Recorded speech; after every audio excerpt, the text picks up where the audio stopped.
warahmatullahi wabarakatuh. Perkenalkan, nama saya Ica Lulatul Ilmi dengan stambuk A1Q1 21029.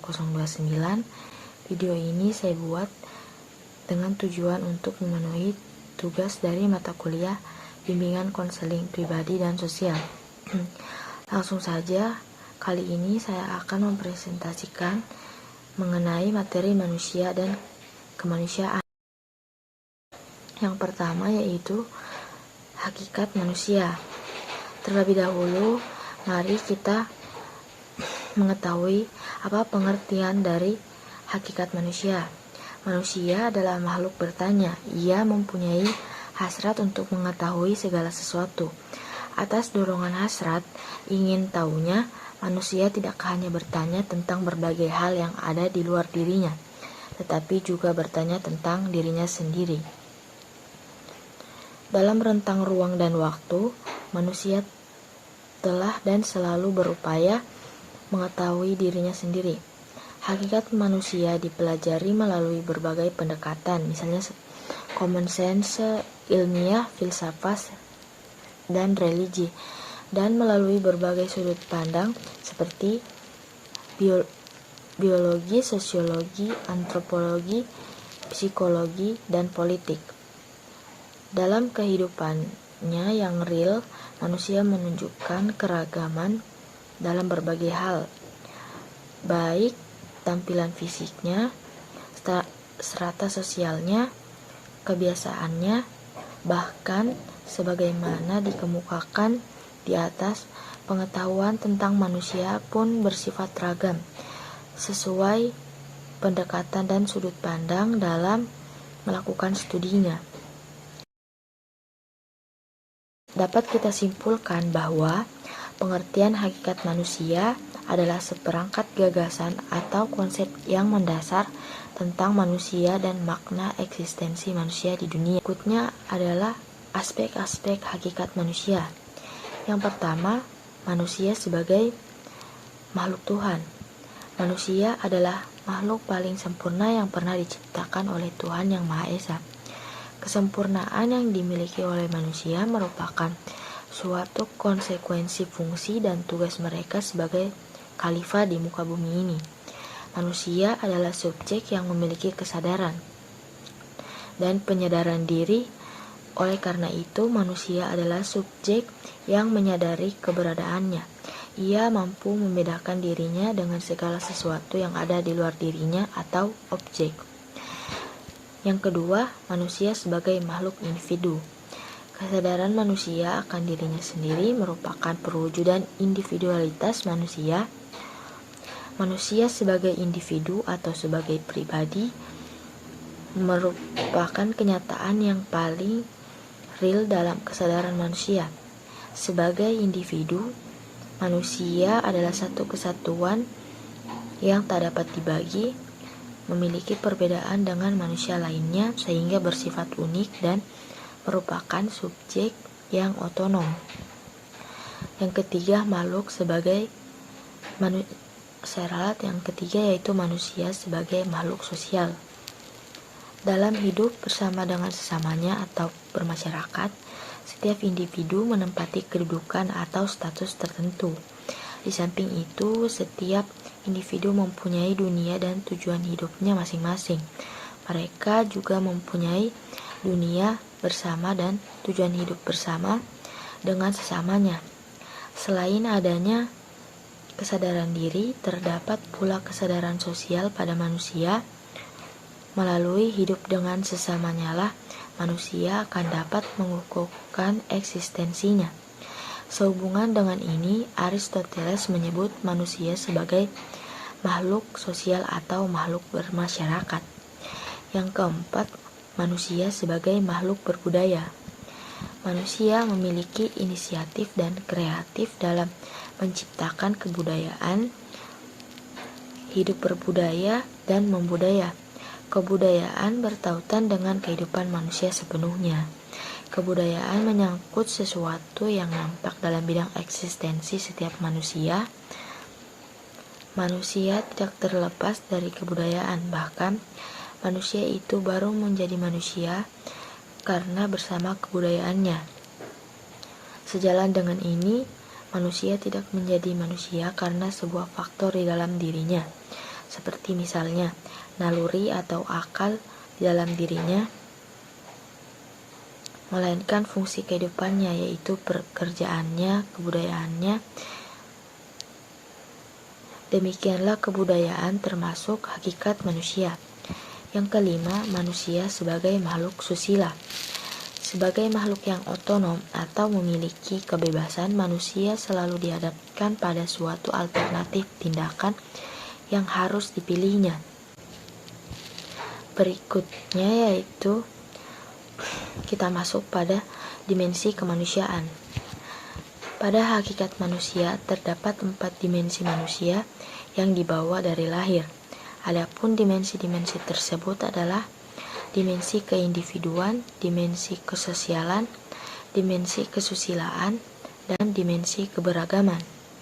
Yang pertama terlebih dahulu yaitu dimensi keindividuan.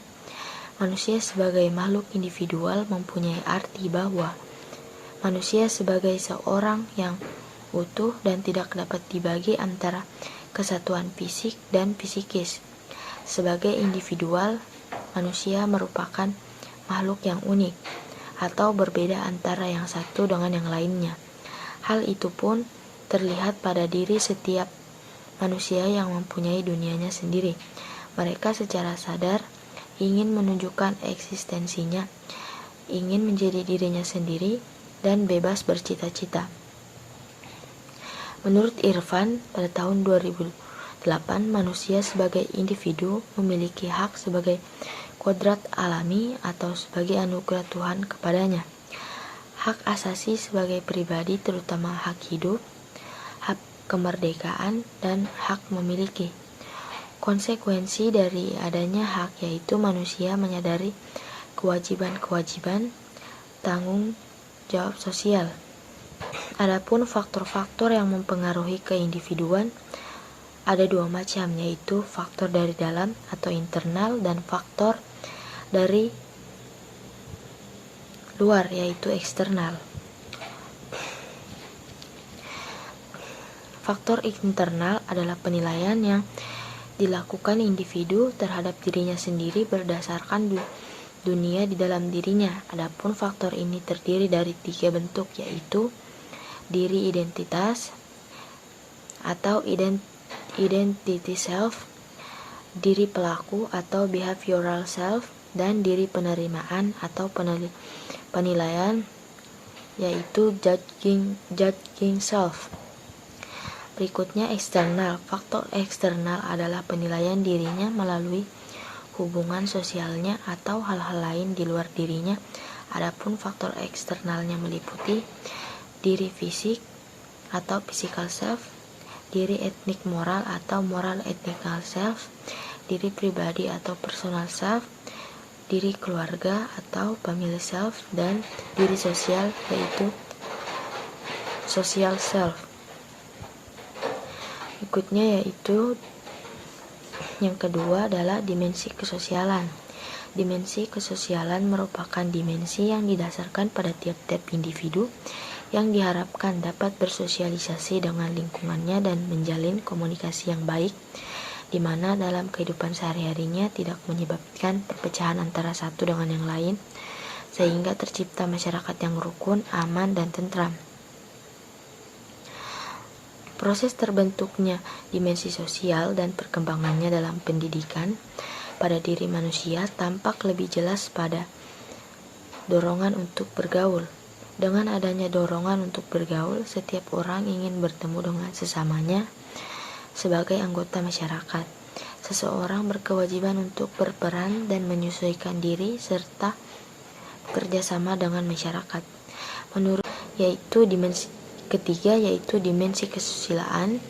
Susila berarti dari kata su dan sila yang artinya kepantasan yang lebih tinggi. Persoalan kesusilaan selalu berhubungan erat dengan nilai-nilai. Nilai kehidupan berupa norma berlaku di masyarakat dan moral yaitu ajaran tentang baik buruk perbuatan dan kelakuan. Dalam moral diajarkan segala perbuatan yang dinilai baik dan perlu dilakukan, dan suatu perbuatan yang nilai buruk yang ditinggalkan. Faktor yang mempengaruhi pertumbuhan dan perkembangan kesusilaan manusia pada lingkungan keseharian. Pada dasarnya, seseorang diharapkan mampu memahami dan mengamalkan nilai-nilai yang terkandung di dalam unsur masyarakat. Pengamalan di sini tidak hanya pengamalan semata, namun harus diajarkan dan diresapi sedemikian mungkin sampai terciptanya lingkungan yang harmonis, dan itu terus berkelanjutan. Berikutnya dimensi yang terakhir, yaitu dimensi keberagaman. Proses perkembangan agama dalam pendidikan dilatar belakangi dengan semakin merosotnya moral manusia dalam ruang lingkup keseharian saat ini. Adapun faktor yang mempengaruhi dimensi keragaman yaitu pembentukan inti. Yang pertama, pembentukan kata hati nurani, lalu yang kedua, pembentukan niat dalam melakukan kegiatan. Berikutnya yaitu pembentukan kebiasaan. Pertama, biasa berbuat baik pada Tuhan. Kedua, biasa berbuat baik terhadap sesama. Yang pertama yaitu daya takwa. Daya takwa merupakan kekuatan yang berharga bagi manusia karena takwa merupakan landasan individu dalam beragama. Pengembangan daya takwa diperlukan dalam pencapaian tujuan pendidikan sebagaimana tercantum dalam Undang-Undang Sistem Pendidikan Nasional Nomor 20 Tahun. Selanjutnya yang ketiga yaitu daya rasa. Secara sederhana, perasaan atau rasa dapat diartikan sebagai pengalaman yang bersifat afektif yang dihayati sebagai suka atau ketidaksukaan. Perasaan dapat diartikan sebagai suasana psikis yang dengan jalan membuka diri terhadap suatu hal yang berbeda dengan keadaan atau nilai dalam diri. Apabila berpikir itu bersifat objektif, maka perasaan itu bersifat subjektif karena lebih banyak dipengaruhi oleh keadaan diri. Perasaan banyak mendasari dan juga mendorong tingkah laku manusia. Berikutnya yaitu daya karsa. Manusia dilahirkan ke dunia dibekali dengan kemampuan atau daya karsa.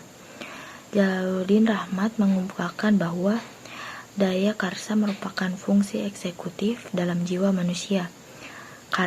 Karsa atau juga bisa disebut dengan kemauan atau will berfungsi mendorong timbulnya pelaksanaan doktrin serta ajaran agama berdasarkan fungsi kejiwaan.